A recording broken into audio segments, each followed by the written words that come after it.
बहुत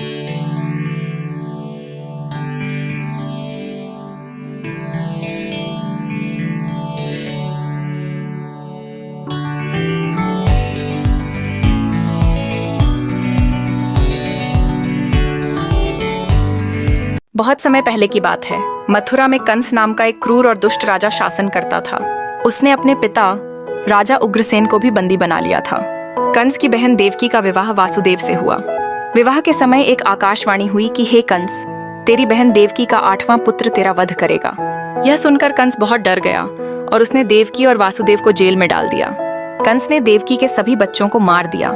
लेकिन जब 8वें बच्चे का जन्म हुआ तो भगवान श्री कृष्ण ने वासुदेव को एक सपना दिखाया। सपने में उन्होंने कहा कि हे वासुदेव, मुझे गोकुल में नंद बाबा के घर छोड़ दो। वासुदेव ने उनकी बात मान ली। उन्होंने कृष्ण को एक टोकरी में रखा और यमुना नदी पार करके गोकुल ले गए। गोकुल में नंद बाबा और यशोदा मैया ने कृष्ण का बहुत प्यार से पालन पोषण किया। उनका बचपन बहुत आनंद भरा था। कृष्ण को माखन बहुत पसंद था और वे हमेशा अपनी यशोदा मैया और ग्वाल सखाओं के साथ माखन चोरी की लीलाएं करते थे। माखन चोरी की लीलाएं कृष्ण जब छोटे थे तो वे अपने दोस्तों के साथ माखन चोरी किया करते थे। यशोदा मैया और गोकुल की गोपियां अपने माखन को सुरक्षित रखने के लिए मटकियां ऊंचाई पर टांग देती थीं। लेकिन कृष्ण और उनके दोस्त कहाँ रुकने वाले थे। वे एक के ऊपर एक चढ़कर मटकियों तक पहुंचते थे। कृष्ण सबसे ऊपर चढ़कर माखन निकालते और अपने दोस्तों के साथ मिलकर खाते। गोपियां जब यशोदा मैया से शिकायत करती तो यशोदा मैया कृष्ण से पूछती, कान्हा, क्या तुमने माखन चुराया है? कृष्ण मासूमियत से जवाब देते, मैया, मैंने माखन नहीं चुराया, यह तो मेरे दोस्तों ने किया है। एक बार यशोदा मैया ने कृष्ण को माखन खाते हुए पकड़ लिया। उन्होंने कृष्ण को डांटा और एक रस्सी से बांध दिया। लेकिन कृष्ण ने अपनी लीलाओं से रस्सी को भी तोड़ दिया। उनकी ये शरारतें गोकुल के लोगों को बहुत पसंद थीं। गोवर्धन पर्वत उठाना एक बार की बात है। गोकुल के लोग इंद्रदेव की पूजा कर रहे थे। कृष्ण ने अपने पिता नंद बाबा से पूछा कि आप इंद्रदेव की पूजा क्यों कर रहे हैं? नंद बाबा ने बताया कि इंद्रदेव बारिश के देवता हैं और वे हमें अच्छी फसल देते हैं। कृष्ण ने कहा कि हमें इंद्रदेव की पूजा नहीं करनी चाहिए क्योंकि वे केवल अपने स्वार्थ के लिए पूजा करवाते हैं।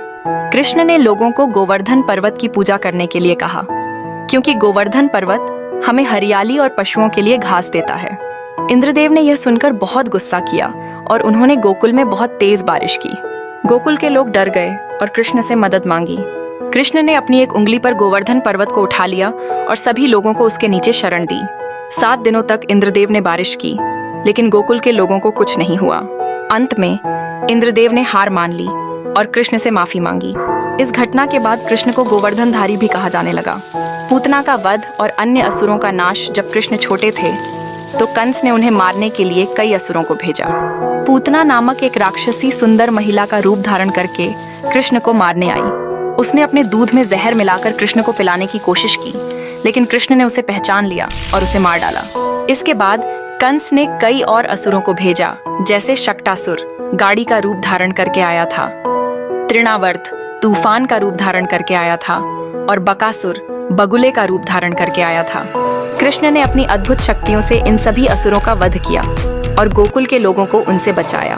काली नाग का वध एक बार यमुना नदी में एक भयंकर विषैला सांप आ गया था जिसका नाम काली नाग था। उसके जहर से नदी का पानी बहुत गंदा हो गया था और सभी जीव मर रहे थे। कृष्ण ने अपनी गेंद को नदी में फेंक दिया और उसे लेने के लिए नदी में कूद गए।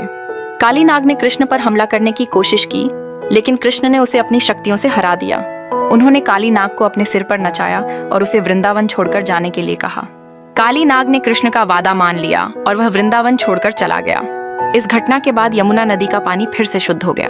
इस तरह कृष्ण ने अपने बचपन में ही कई अद्भुत लीलाएं की जो हमें प्रेम, साहस और भक्ति का संदेश देती हैं।